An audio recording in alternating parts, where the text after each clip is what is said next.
सहना भवतु सहनो भुनक्तु सह वीर्यं करवावहै तेजस्विनावधीतमस्तु मा विद्विषावहै। ओम शांति शांति शांति। Om. May He protect us both, teacher and student. May He cause us both to enjoy the bliss of liberation. May we both exert to find out the true meaning of scriptures. May our studies be fruitful. May we never quarrel with each other. Om Asato ma Sadgamaya Tamaso ma Jyotirgamaya Mrityormamritam Gamaya. Om Shanti Shanti Shanti. Om. Lead us from unreality of transitory existence to the reality of the eternal self. Lead us from the darkness of ignorance to the light of spiritual knowledge. Lead us from the fear of death to the knowledge of immortality. Om Purnamada Purnamidam Purnat Purnamudachyate Purnasya Purnamadaya Purnamevavashishyate. Om Shanti Shanti Shanti. Om. That Brahman is infinite and this universe is infinite. The infinite proceeds from the infinite. Then taking the infinite universe from the infinite Brahman, it remains as the infinite Brahman alone. Om Sarve bhavantu sukhinah Sarve santu niramaya Sarve bhadrani pashyantu Ma kaschid dukkha bhag bhavet. Om Shanti Shanti Shanti. Om. May all become happy. May all be free from illness. May all see what is auspicious. May no one suffer.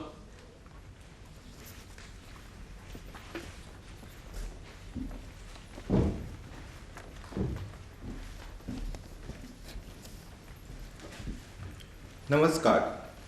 On behalf of Vivekananda Study Circle, I would like to extend a warm welcome to all of you.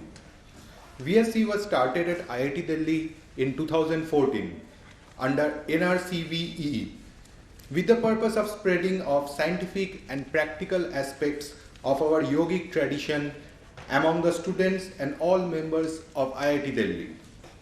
Today we begin our journey for this academic year with a talk on Science of Yoga by Swami Ishwarananda ji.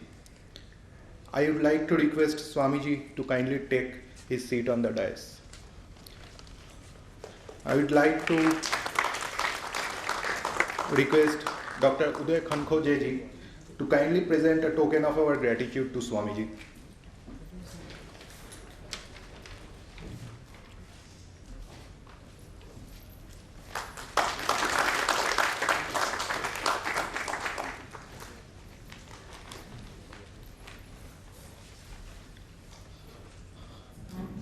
Swami Ishwarananda Giri joined Maulana Azad Medical College for MBBS in 1979. He then did his MD from Vallabhbhai Patel Chest Institute. In 1988, inspired by the teachings of Paramhamsa Yogananda, he joined Yogoda Satsanga Society in India as a monk. In his next 25 years of stay in the ashram, in addition to spiritual sadhana, he has served humanity by giving medical service to the poor and leprosy patients in and around Ranchi. In 2002, he was sent to the international headquarters of Yogoda Satsanga Society, which is at Los Angeles. There, he spent 5 years and had the opportunity to speak about Paramhamsa Yogananda's teachings on yoga and also other subjects.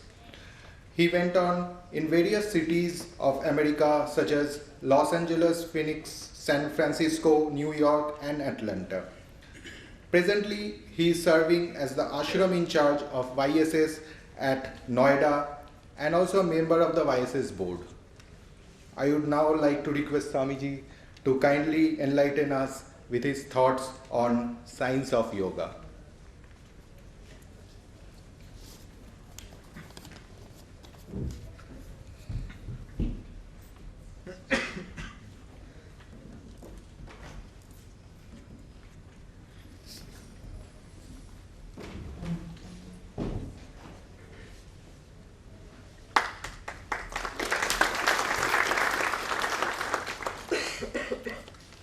Can you all hear me? Is this good enough? Okay. Let me just start by remembering the Guru. Om Guru Brahma, Guru Vishnu, Guru Devo, Maheshwara, Guru Sakshat Parabrahma, Tasmai Shri Gurave Namah.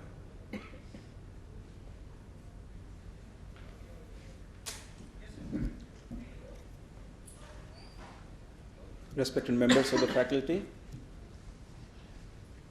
and dear students, let me begin by saying that I feel deeply privileged and honored to stand here in front of an august audience like all of you, where we have the top intellects of India gathered here. You can't get a better crowd, and I feel very privileged to be able to address all of you on our topic today, which is the science of yoga. This topic, this subject, the science of yoga, is very vast, and I will not be able to do justice to it if I try to cover everything in a matter of 40 minutes. Actually, the theory is vast, but the practice of yoga is a lifelong endeavor. So my aim today is to give you, mainly keep your focus on Raja Yoga or Patanjali's Ashtanga Yoga, which is the yoga path taught by our Guru, the Guru who founded Yogoda Satsanga Society of India, Sri Sri Paramahansa Yogananda, whose picture you see on the screen in front of you. This great saint of India, born in India, but spent most of his life in the West. And because of the pioneering work he did there to spread the teachings of yoga, now he is being acclaimed as father of yoga in the West. And he taught the ancient science of Kriya Yoga. So we will be dwelling on that also. Now, today, yoga is a household word. Practically anyone and everyone knows or has heard the term yoga, not only in India, but all over the world. And there are nearly 18 million yoga practitioners in the US, and in India, they count among perhaps lakhs. And because of the popularity of yoga, we all know that 21st June was declared as the International Day of Yoga by the UN just 2 years ago. Now, but do people really know what is yoga? Let us start by what is not yoga, or not the complete yoga. The common understanding is yoga is Hatha Yoga asanas, like what we see here, the Surya Namaskars, or all those 84 or 84,000 asanas which we hear about. This is part of yoga, a small part of yoga. But we can hardly say that this is the entirety of yoga. It is not just about physical fitness. Nowadays, yoga is being practiced mainly by majority for physical fitness. And that is not wrong at all. It should be used for that. But the science of yoga, the ultimate, the divine purpose of yoga is something completely different. And it is also not just a breathing exercise to purify your blood, to remove the carbon dioxide, fill your lungs with oxygen, though that is also important. But this is not the entire science of yoga. So, having once said what is not yoga, let us now focus on what is yoga. It is a science, it is a complete science and very vast, where one can learn as to what is the true purpose of human life and how to achieve it. One can learn the very essential quality of balance, which most of the civilization today is lacking, has forgotten how to balance feeling and intellect. And nowadays we hear about this, the left brain and the right brain, the left brain being reason dominant or intellect dominant, rational, it is a rational brain where calculations, mathematics, physics, and the right brain, which is the emotional brain, which takes a more holistic view of the entire situation. And also, it also indicates our feminine and masculine nature. Both of us, all of us, have both these natures in our consciousness. We are both masculine and feminine because all of us have reason and intellect, reason and feeling. And yoga teaches how to balance these two. By providing solutions, by awakening wisdom within us, it helps us to remove the threefold suffering. You know, we talk about trita, that means 3 types of suffering. And that is why when we say Shanti, we say Shanti 3 times. Om, Shanti, Shanti, Shanti. So why do we repeat it 3 times? To address the physical body. So when we say first Shanti, we are asking God to give peace to this physical body by removing bodily inharmonies, sickness, diseases.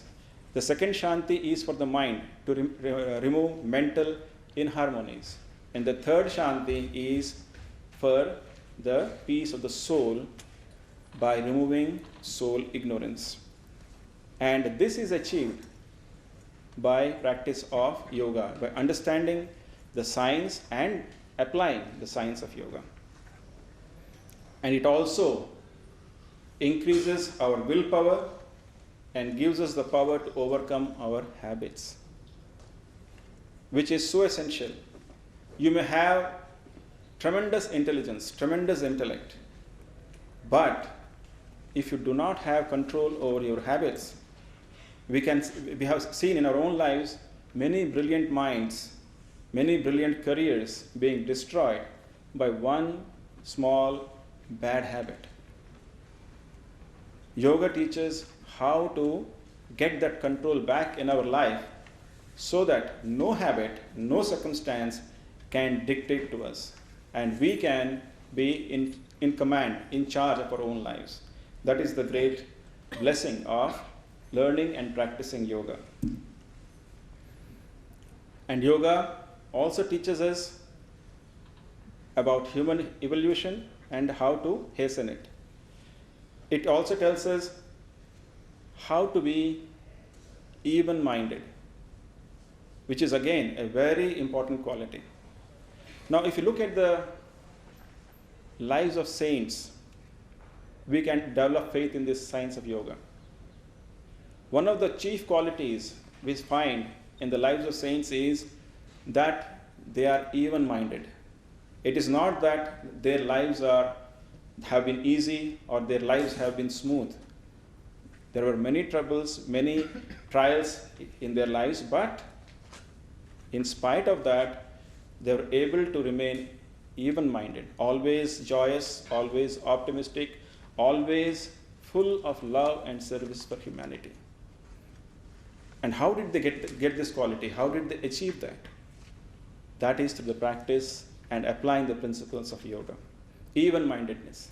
You see, when a person is in depression, then nothing suits him. He cannot like anything. You may entice him, you may tempt him with the best movie or best food, or bring to him the best friend, but he's not interested. So that is depression, because the disease of depression clouds his consciousness so much that nothing can penetrate that cloud of depression, isn't it? We know about this. Now, the even-mindedness or the joy that the practice of yoga gives is anti-depression. In the sense, we reach a state of consciousness, we reach a state of stable joy which nothing can shake. Unshakable joy. And no matter what vicissitudes, what trials, what troubles may come in our life, our state of joy within is unshaken. Now, who wouldn't want that? That is the goal and the blessing of yoga, even-mindedness. And the feeling of contentment, santosh. One may have too many things. One may have everything in this world, but still not be happy, still not be satisfied. But the yogi, he may have nothing, but still he is happy. It is not the happiness of a drunkard. No, it is the happiness of even-mindedness and finding the joy within. We'll talk about that later. And because of all these blessings that flow forth from the practice of yoga, one is able to become a master of one's destiny. You know, when our guru first went to the US, he used to move about in the streets with a turban on his head like this. And the popular picture, the popular concept in the West, in the US in the 1920s and 30s, was that all Indians were magicians, who did that rope trick, or snake charmers. That was the concept about Indians at that time. And when people would look at him and his strange robe and his strange turban, they would ask him, "Are you a fortune teller?" And Pramans Yogananji would reply, "No, but I teach people how to mend their fortunes." And that is what yoga can do to us. It can help us to mend our fortune, our own destiny. So, to summarize, actually, yoga is not just a set of exercises, not a set of asanas, not a set of deep breathing, but it is a way of life. It is a complete package. And actually, the Sanskrit word yoga means union. It comes from the Sanskrit root yuj. Yuj means the yoke, to join, to connect.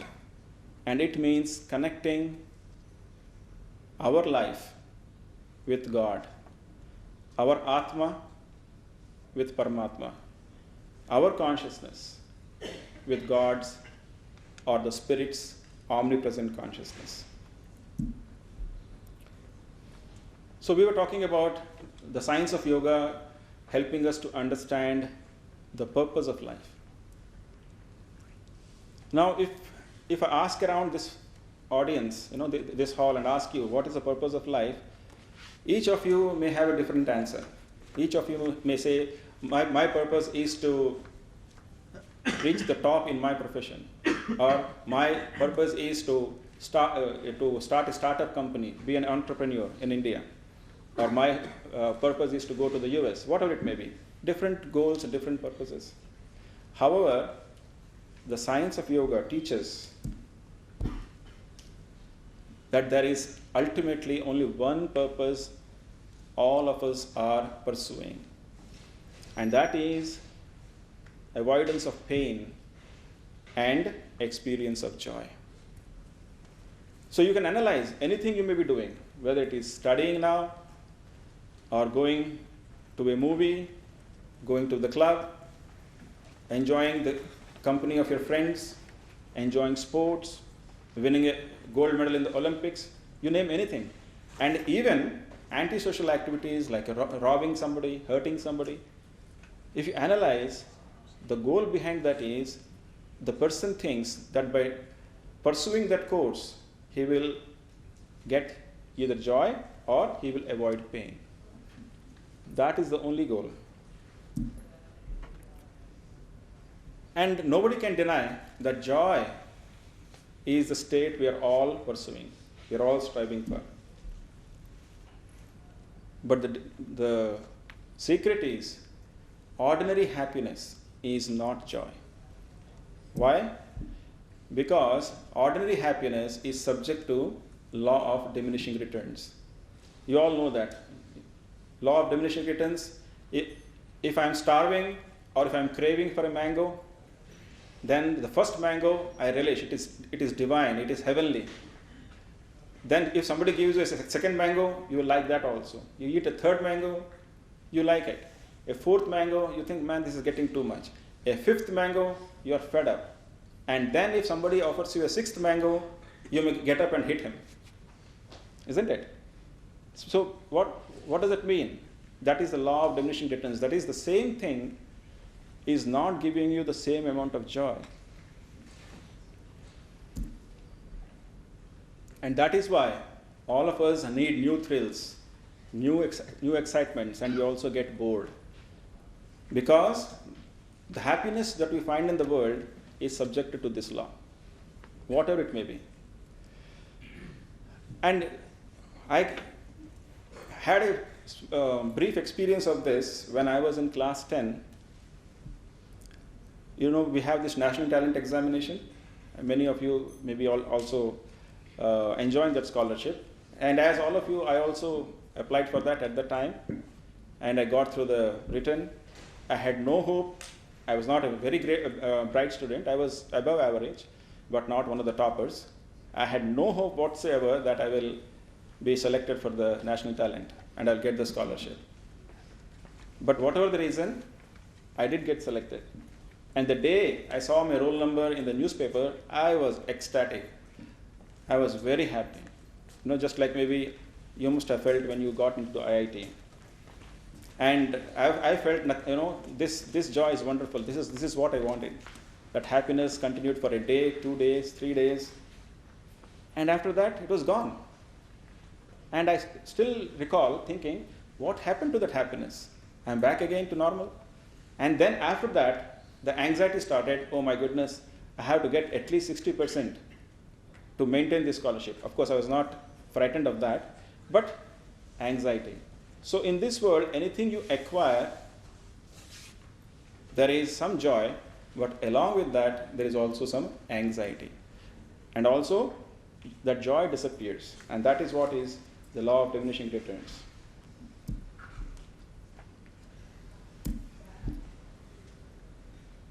And what is the reason for this? The reason is that joy is within, not without. If we analyze, even a little bit, we'll realize that when we achieve something, when we get an object we have been desiring, that joy we experience is not coming from that object. It is coming from within. And that is what we forget all the time. And that is why we keep looking for the joy in external things. And this is where the science of yoga clearly tells us that external joy can never satisfy you. Because what we are looking for is causeless joy that never ends. We never want to be removed, to be dethroned from the state of joy within. And so our goal is a state of ever-existing, ever-new joy, a joy which will never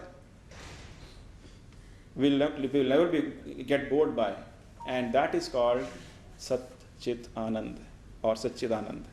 Satchidanand means Sat means ever-existing, Chit means ever-conscious, and Anand means joy or bliss.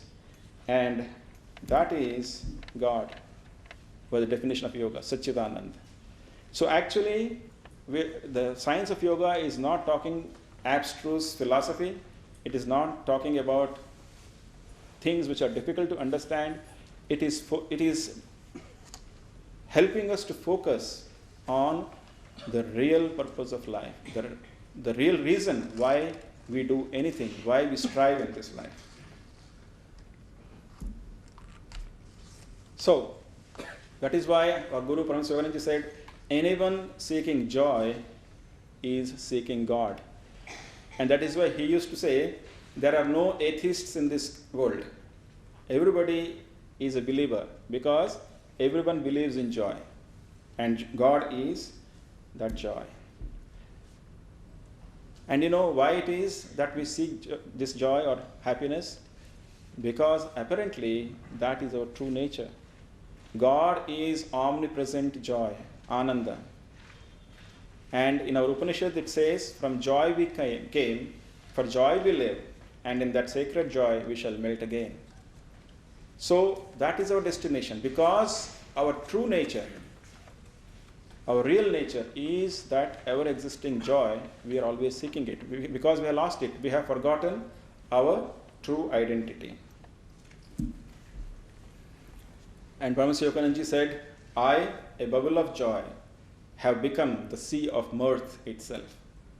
And that is what is the goal of yoga.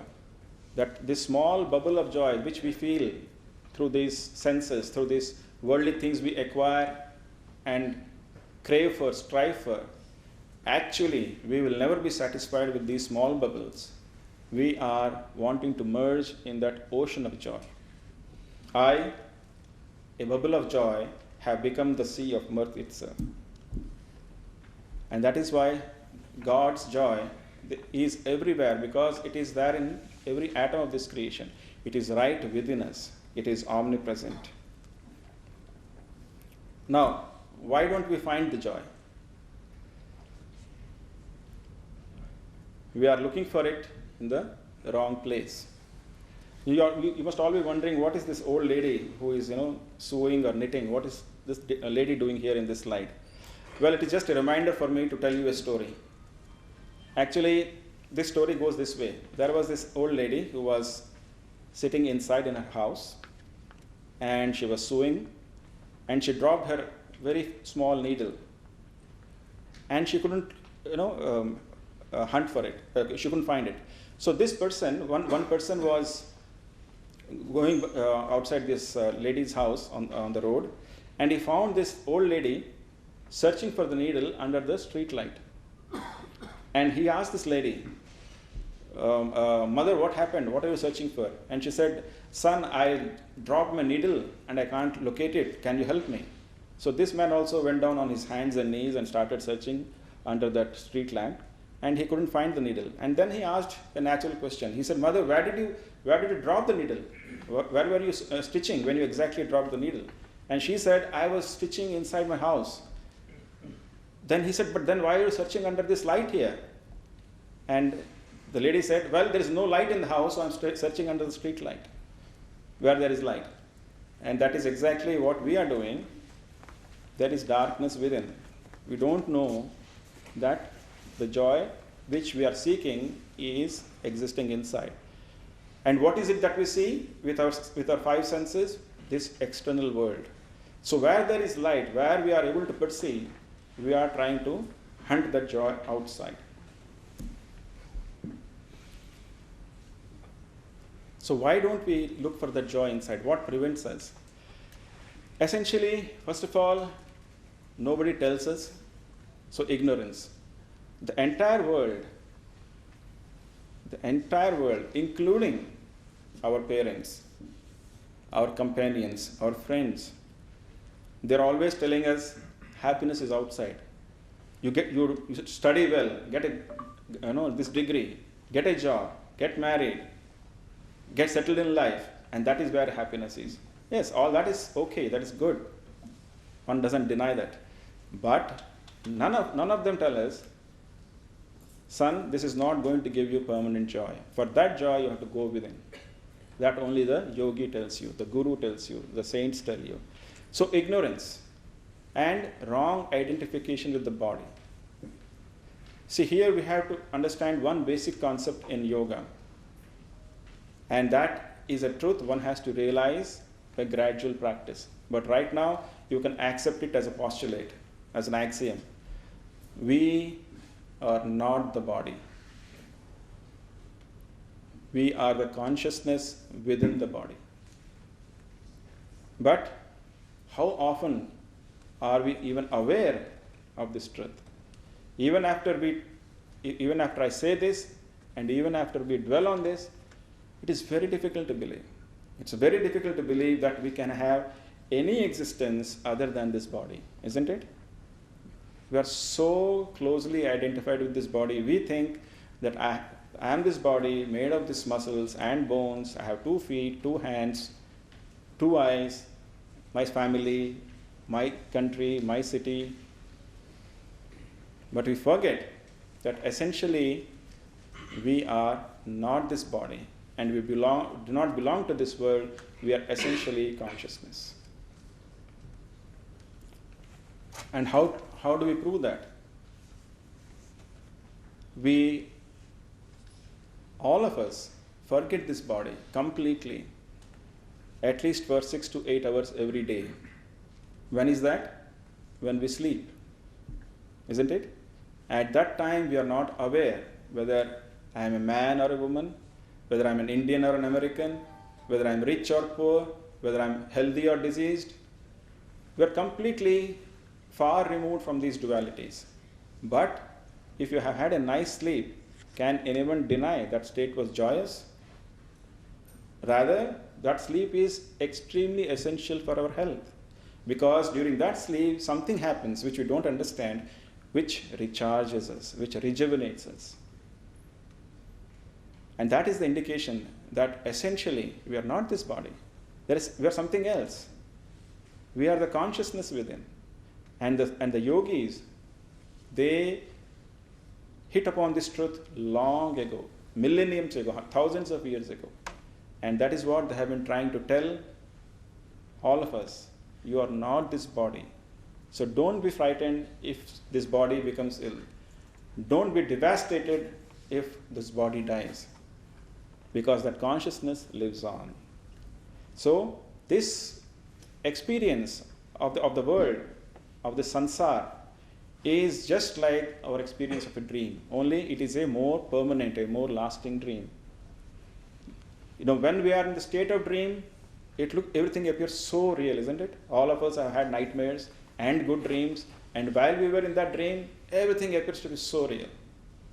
But when we wake up, everything is gone. Oh, this is just a dream.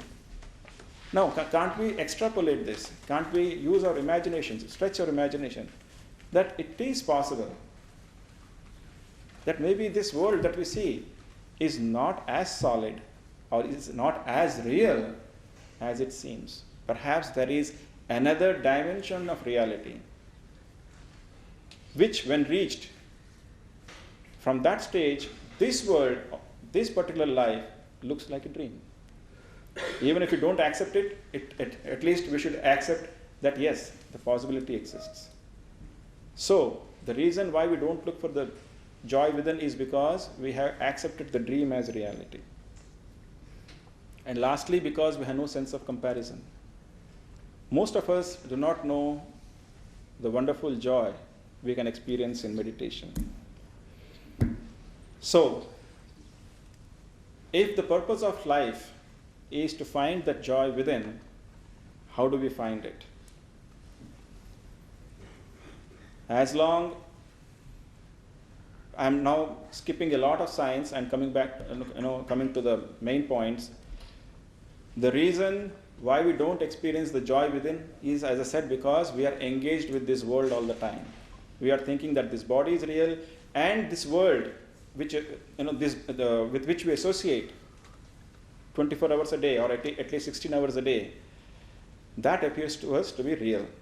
And what are the instruments which relate this body to this world? These are the 5 senses: the eyes, the ears, the nose, the skin, and the tongue.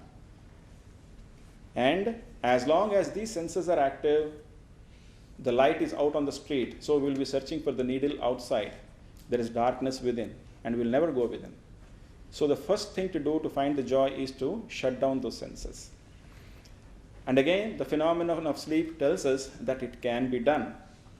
Many of us may think, how can you shut down the senses? You can plug your ears with cotton, but still you hear. You may close your eyes, but how do you get away from the sense of touch? You're always aware of this body. But all this we do automatically by some mechanism in the state of sleep.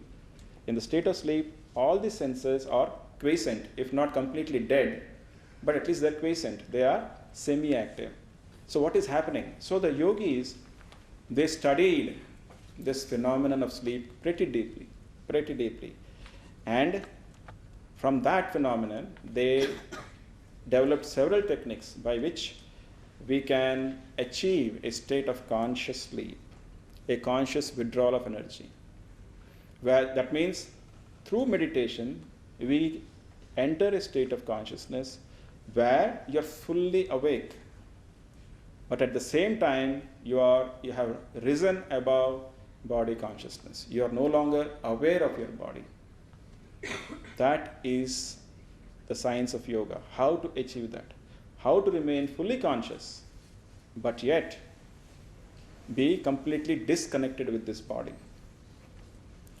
Now, again, very briefly, without going into the details, the link between our consciousness or the Atma and our body is an invisible energy, an invisible electricity, which is called prana or pran shakti in yogic terms.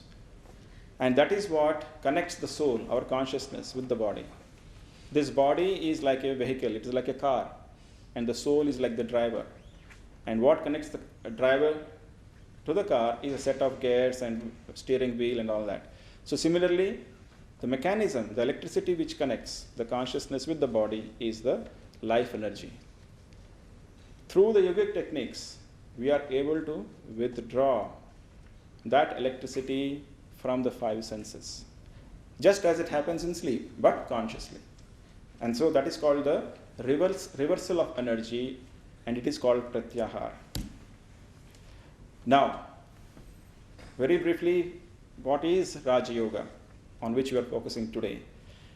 It was first founded by the great Rishi Patanjali, and so it's also called Patanjali's Ashtanga Yoga. Ashtanga means there are 8 steps in it, 8 different activities to be done. Yam, Niyam, Asan, Pranayam, Pratyahar, these are the first 5. The Yam are the don'ts. Brahmacharya, Asteya means non-stealing. Aparigraha means non-covetousness. That means you do not require something, but you still buy, you still hoard.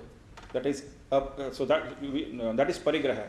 To not do it is aparigraha. That means keep your life simple and acquire only those things which you want. Satya means telling the truth, and ahimsa is non-violence. The niyama is the do's, what things we should do. Santosh, try to be contented. Try to attain the state of contentment. Tapas, that means do not give too much importance to this body. If the body goes through difficulties, do not go to pieces. 30 years or 40 years ago, we hardly had any air conditioners in our houses. But still people were living, we were comfortable. There was some difficulty, but we could sleep, we could tolerate it. But today, this generation, which includes me too, without an air condition, we all suffer, isn't it? So we have become more sensitive to these ups and downs in the weather or environment. We want to control everything. We want to control the external environment. That is the modern age. Whereas the yogis teach, forget the external environment. Control your internal environment through tapas, through titiksha. And it can be done. And once you are able to do that, then the external environment ceases to bother you. Shauch means cleanliness of the body, mind and soul. Swadhyay is self-study, and Ishwar Pranidhan means to have faith or to surrender to the greater wisdom of God. You see, in life is a big mystery, and we don't know why certain things happen in our life. And if we want explanation for everything, then we can work ourselves up and get very agitated for everything that goes wrong in our life. But if we have faith in the superior wisdom of God, and if you have faith that He is looking after us, then we can bear these trials more easily. So that is Ishwar Pranidhan, surrender to God. So these are all attitudes which one needs to cultivate to be able to do yoga. Asana very simply means sitting straight with a straight spine in a comfortable position. That is all. You can sit in a chair, that is also an asana. But the main thing is sit straight.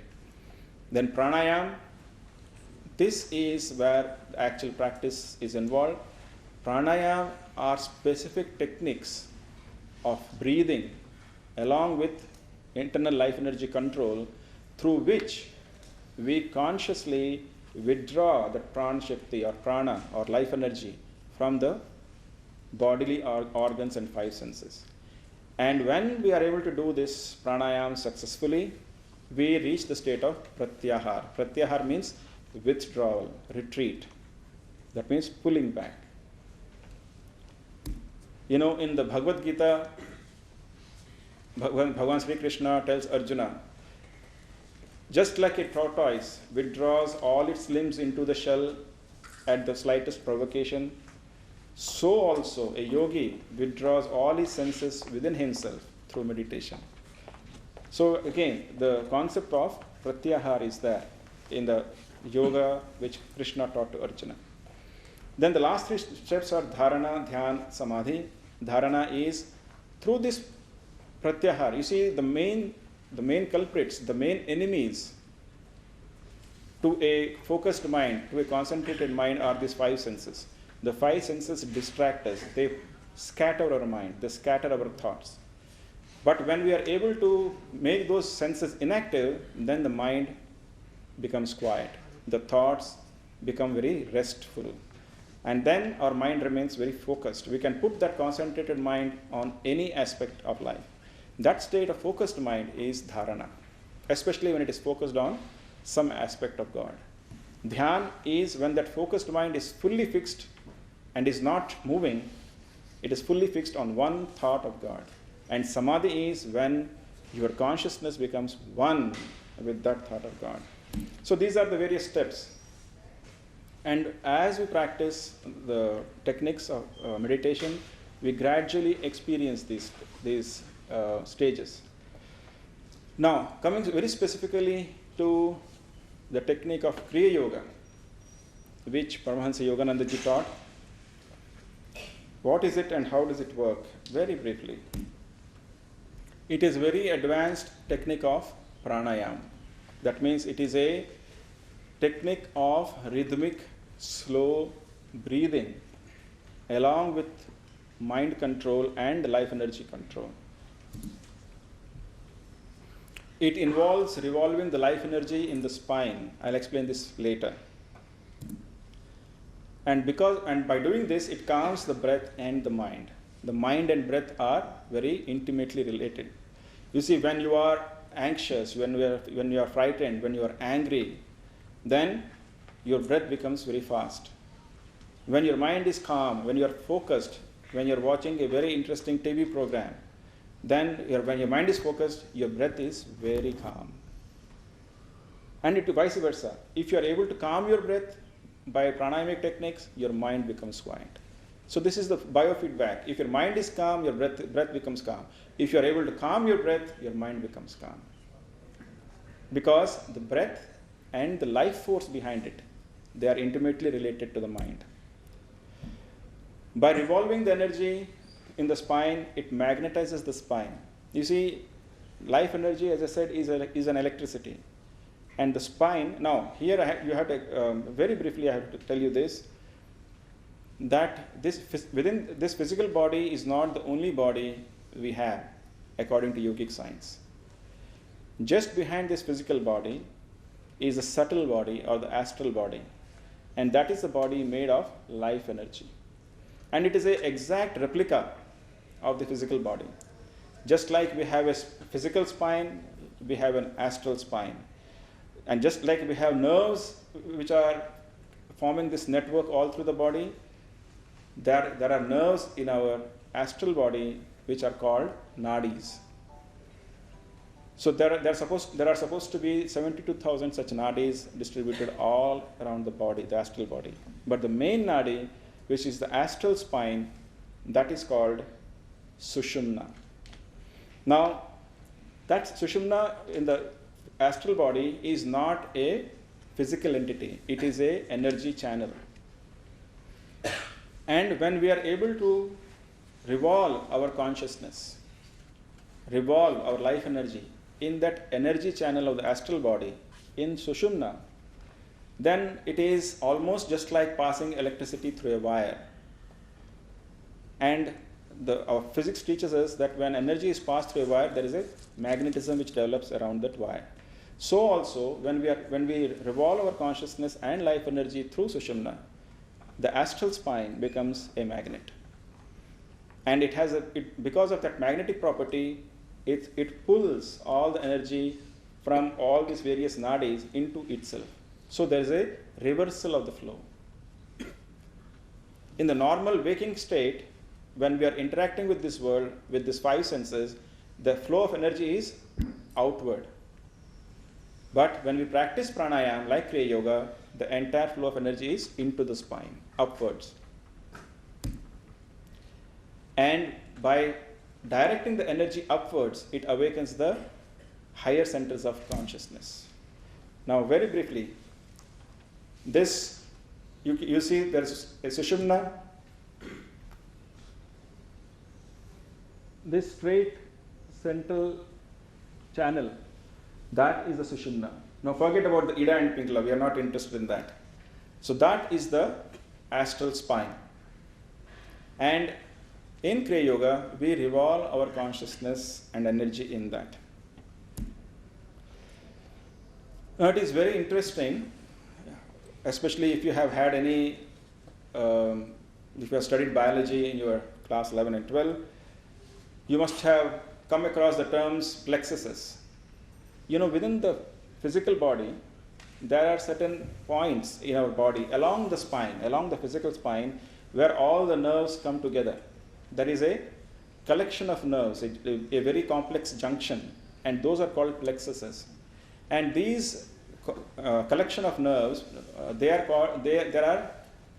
range from the tailbone, the coccyx, to right up to the cervix we know of, and then in the brain. And they are called the cervical plexus, the medullary Muladhara is the coccygeal plexus, the sacral plexus, the lumbar plexus, the dorsal plexus, the cervical plexus, then the medulla, and the cerebrum, isn't it? Now, exactly